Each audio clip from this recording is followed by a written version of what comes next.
जय हिंद। स्वागत है आपका हमारे इस YouTube चैनल में। आज हम चर्चा करने वाले हैं प्रोनाउन के बारे में और उसमें भी चर्चा करेंगे पर्सनल प्रोनाउन के बारे में और पर्सनल प्रोनाउन कैसे यूज होता है, कहाँ ऑब्जेक्ट के रूप में, कहाँ वर्ब के यूज में, ये सब चीजों के बारे में हम चर्चा करते हैं। चैनल पर नए हैं तो पहले पूरा वीडियो देख लीजिए, कंटेंट पसंद आए तो ही चैनल को सब्सक्राइब और वीडियो को लाइक कीजिएगा। ठीक है, आज का हम पांचों रूल पढ़ेंगे कि पोसेसिव प्रोनाउन के बाद नाउन का यूज कभी भी नहीं होता है और पोसेसिव एग्जेक्टिव के बाद नाउन का यूज होता ही होता है। ठीक है, ये दो बातें आपको कंफ्यूज करती हैं। सबसे पहले ये देखिए कि प्रोसेसिव एग्जेक्टिव क्या होता है। एग्जेक्टिव का मतलब होता है कि वो किसी को वेरीफाई करता है या किसी का गुण बताता है। सीधी सी बात है, यदि ये किसी चीज का, किसी व्यक्ति, वस्तु, स्थान का गुण बताएगा, इसका मतलब इसके बाद मुझे नाउन चाहिए ही चाहिए। जबकि पोसेसिव प्रोनाउन है, ये किसी का गुण नहीं बताता, ये अपने आप में कंप्लीट है, इसलिए इसके बाद नाउन का उपयोग वर्जित है। ठीक है, ध्यान से सुनिएगा। माई का मतलब भी मेरा होता है और माइन का मतलब भी मेरा होता है। अवर मतलब हमारा, अवर्स मतलब हमारे, ये सब एक ही सेंस को देने वाले हैं, लेकिन उपयोग में अंतर है। ठीक है, कि हमारे एग्जेक्टिव है, एग्जेक्टिव होने के कारण ये हमेशा नाउन लेगा अपने बाद। एग्जाम्पल से समझिए, yours house is a beautiful. सबसे पहले इस पर नजर डालिए, ये यूअर्स क्या चीज है। यूअर्स तो हमारा प्रोसेसिव प्रोनाउन है ना। कहाँ पे? ये यहाँ पे। ठीक है, और हमने यहाँ लिख के रखा है कि प्रोसेसिव प्रोनाउन के बाद नाउन का यूज नहीं होता, जबकि ये हाउस हमारा नाउन है। तो ये सही कैसे हो गया? ये तो गलत हो गया। ठीक है, as per rule your house is beautiful. ठीक है, अब इस यूअर पर नजर डालिए। ये यूअर कहाँ पे लिखा है? ये यूअर यहाँ पे लिखा है। एक एग्जेक्टिव है, इसके बाद तो हमको नाउन चाहिए ही चाहिए, और ये हाउस हमको मिल गया, तो ये बिल्कुल सही है। ठीक है, your house is a beautiful, yours is a beautiful house. ठीक है, अब यहाँ देखिए, yours is a beautiful house, your है, यूअर के बाद हमको कोई भी नाउन नहीं चाहिए, नहीं है, यूज ब्यूटीफुल हाउस, बिल्कुल सही। ठीक है, सॉरी एक में मिस्टेक है। इस यूअर के बाद हमको क्या चाहिए? हाउस चाहिए, चाहिए है ना, मैं कंफ्यूज हो गया था। इस यूअर के बाद हमको कोई नाउन चाहिए ही चाहिए, ये गलत होगा। इसमें देखिए, ये यूअर्स है हमारा, ये वाला है ना, पोसेसिव प्रोनाउन। तो पोसेसिव प्रोनाउन के बाद हमको कोई भी नाउन नहीं चाहिए, इसके बाद कोई भी नाउन नहीं है, तो ये बिल्कुल सही हो जाएगा। तो इस प्रकार से ये एक, ये दो, ये तीन और ये चार, तो इसमें से चार सही है और दो सही है, एक गलत है और तीन रॉन्ग हो गया। अगला स्लाइड में देखिए, एक लॉजिकल टेस्ट होता है ना। जब भी आप एस या देन का उपयोग करेंगे, जब भी दो चीजों का कंपेयर करेंगे ना, तो जब भी आप तुलना करते हैं ना, तो समान चीजों में तुलना करते हैं। ठीक है, जब भी कोई तुलना करेंगे तो समान चीजों में तुलना करेंगे। इंसान इंसान का तुलना करेंगे, मशीन का मशीन से तुलना करेंगे। ठीक है, औरत का औरत से तुलना करना है, पुरुष का पुरुष से तुलना करना है, बच्चे का बच्चे से तुलना करना है। उसी प्रकार इंग्लिश लैंग्वेज में जब भी आप तुलना करेंगे, तो यदि एक साइड आपने ऑब्जेक्ट रखा है तो दूसरे साइड भी हमको ऑब्जेक्ट ही चाहिए। ठीक है, यदि प्रथम साइड आपने सब्जेक्ट रखा है तो दूसरे साइड भी हमको सब्जेक्ट चाहिए ही चाहिए, है ना। ऐसा नहीं होगा कि आप एक जगह ऑब्जेक्ट यूज करें और दूसरी जगह सब्जेक्ट यूज करें, या फिर एक जगह सब्जेक्ट यूज करें और बाद में ऑब्जेक्ट यूज करें। ये सर्वथा अन्याय है, ये गलत है, पाप की श्रेणी में आएगा। ठीक है, अब हम देखते हैं कि क्या हो सकता है। I like her as much he. ठीक है, I like as much he. ठीक है, मैं थोड़ा इसको क्लियर कर दूं ताकि आपको आसानी से दिख सके। सब्जेक्टिव और ऑब्जेक्टिव को मैंने दिखा दिया है कि कौन सब्जेक्ट है कौन ऑब्जेक्ट है।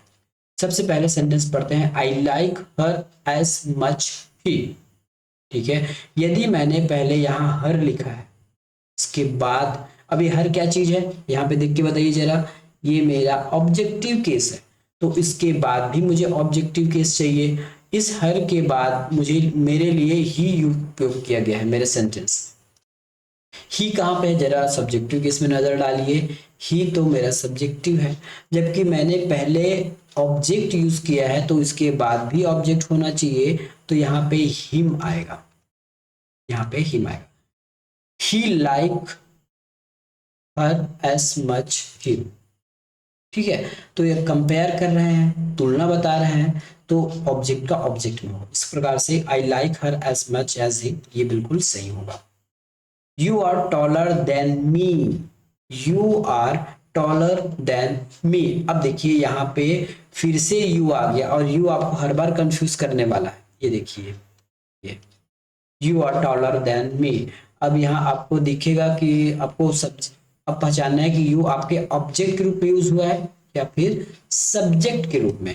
यू के बाद हमको ऑक्सिलरी वर्ब दिखा है, तो ऑक्सिलरी वर्ब के पहले यदि यू है, इसका मतलब ये सब्जेक्टिव है। ठीक है, यू हमारा सब्जेक्टिव है। उसके बाद चर्चा इसका यू का कंपेयर किया गया है मी से। यू मतलब तुम और मी मतलब मुझे, है ना।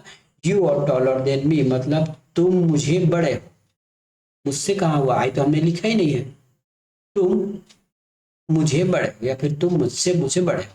तो यहाँ पे यू यदि हमारा सब्जेक्टिव केस में है, ये प्रूव हो गया। कैसे, हमने वर्ब को देख के बता दिया कि यू यदि वर्ब के पहले है तो सब्जेक्ट है, वर्ब के बाद होता जो ऑब्जेक्ट होता। ठीक है, क्योंकि ये वर्ब के पहले है इसलिए ये सब्जेक्ट है, और मुझे यहाँ भी सब्जेक्टिव केस चाहिए। मी का सब्जेक्ट होता है आई, तो ये सही होगा, you are taller than I, ये बिल्कुल सही है।